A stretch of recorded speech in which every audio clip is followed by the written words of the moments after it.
E aí, pessoal, estamos mais uma vez aqui no Filosofia no Boteco. E dessa vez temos um tema diferente, né? Normalmente a gente viu filosofia até então, vamos ver ocultismo. O nosso convidado de hoje, Antônio, o Bruxo Fagundes aqui. Antônio publicou um livro recentemente, foi autografado por Camilo, O Guia da Cultura Proibida. E, enfim, vamos conversar não só sobre os livros, mas também sobre o tema geral, que é o ocultismo e a magia, né? Essa coisa transcendência, porque o mistério faz parte da busca humana, né? Como diria Aristóteles, na primeira frase da Metafísica, todo homem, por natureza, deseja o conhecimento.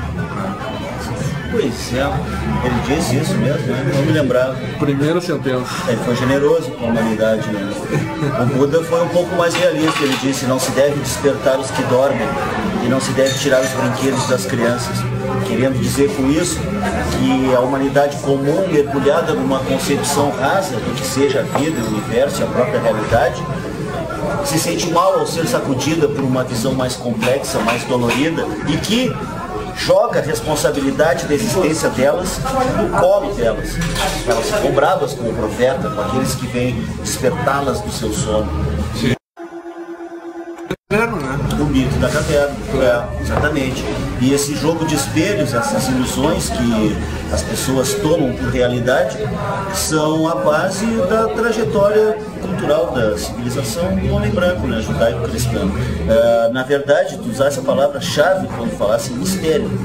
Tudo é mistério.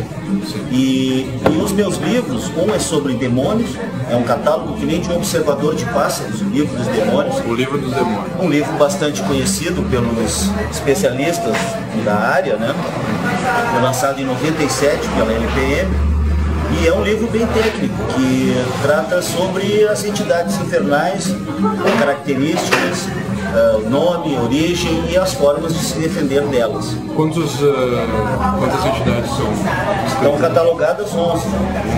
Inclusive eu... E são as principais? São as principais. Eu peguei a diretoria, assim, né? Sim. Porque na verdade se ramificam em infinitas entidades, tantas quantas são infinitas as necessidades e as ilusões humanas. Porque nós somos os demônios. Nós criamos essas entidades, mas gerações e gerações de humanos escolhendo livremente, porque a chave é o livre-arbítrio, e os humanos, ao escolherem entre o bem e o mal, gerações e gerações foram criando entidades automáticas, que hoje em dia parecem inteligentes, mas que não são, na verdade são automáticas, buscam reproduzir o mesmo comportamento. A essas entidades nós chamamos demônios, e diferem profundamente dos demônios, por exemplo, da Igreja Católica. Embora... Mas eu estava pensando que tinha uma relação com ele. Não. Na verdade, essa visão, ela é mais fria. Ela não vincula a culpa, nem a remissão e nem aos conceitos cristãos. Mas tu não é o pecado que cria o demônio. Sim, mas...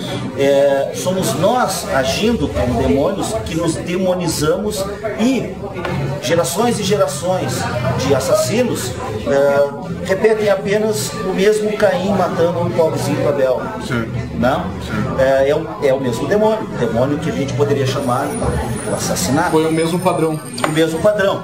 Sim. O Mefistófeles, o espírito da mentira, o demônio é chamado pai da mentira, né? Mefistófeles disse, está na Bíblia, disse o diabo para Deus: Deus queria destruir um povo. E aí ele perguntou se os anjos tinham alguma sugestão. E aí o demônio, que eu acredito que foi Mefistófeles, que é o da mentira, disse: não, eu tenho uma ideia, divindade. Eu irei e serei um espírito de mentira na boca dos profetas. E vou destruir com esse povo. E assim foi. Que é interessante observar que esse Deus no qual eu não acredito, que é o Deus do Antigo Testamento, aquele senhor de barba que nos oferece sem nenhuma vergonha para acreditar, uma entidade sinistra que exige sacrifício, que faz Abraão sacrificar o filho, e que A gente olha lá no Deuteronômio ou no Êxodo e vê as coisas. E eu me regozijo com o sangue dos meus inimigos, e matarás os camelos e as ovelhas, e feliz daquele que esmagar as crianças dos filisteus contra a parede. Mas nesse aspecto... Quem daí para baixo. Então esse Deus que é o Deus da Igreja Católica, e que eles manipulam para criar esses demônios que eu desmistifico. Eu dou uma outra visão dos demônios, como entidades que são resíduo tóxico do nosso livre-arbítrio. Vícios, e elas são automatismos que ficam girando ao redor do nosso planetinho. E todo assassino é Caim, e todo mentiroso é Mefistófeles, e assim por diante. Essas entidades buscam reproduzir comportamentos destrutivos e egoístas. A ilusão do self, né?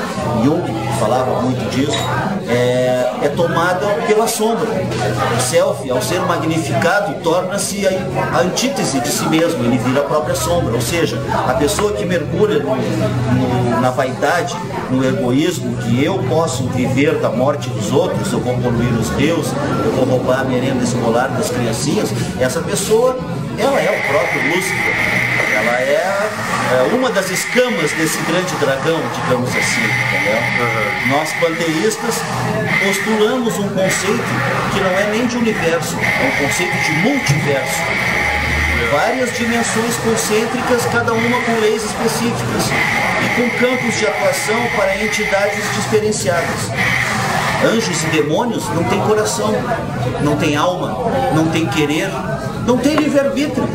Um anjo não pode ser pior nem que ele quisesse. Que é propriedade do homem, né? O livre-arbítrio. Exatamente. E nós podemos ser mais elevados do que os anjos e mais assustadores do que os demônios. Porque a gente pode, por meio do livre-arbítrio, subir ou descer voluntariamente na escala da luz e das trevas, ou seja, da generosidade, da escada de Jacó. Isso, muito bem, essa escada aí, essa escada é cabalística.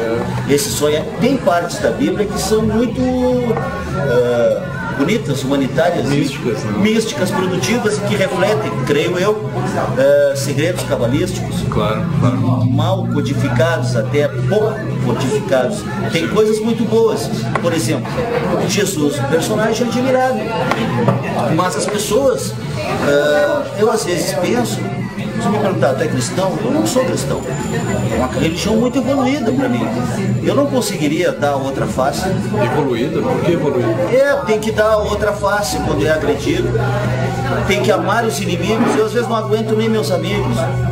Eu prefiro ficar sozinho, não quero nem ver nem meu amigo mais querido. Vou fingir que eu vou ser capaz de amar os inimigos, tá louco? Isso é coisa de anjos, não de homens. Eu sou só um homem e não minto para mim mesmo. Eu não estou preparado para ser cristão. Mas eu admiro e acho uma religião bonita, de amor, mas infelizmente o uso, aí é que vem a diferença que me preocupa e que preocupa outros pensadores como eu. É a diferença entre religião e religiosidade. Religiosidade é um sentimento intrínseco que cada um possui de que a vida é sagrada. A percepção do sagrado, uma epifania, uma hierofania, uma revelação súbita de um mistério que faz todo sentido, que explica as coisas. Essa concepção, ela nos transforma de uma maneira que nos lança uma responsabilidade nova. E essa responsabilidade nos é negada pelas religiões estabelecidas. Eu tomo muito cuidado porque eu respeito as pessoas religiosas e respeito todos os cultos.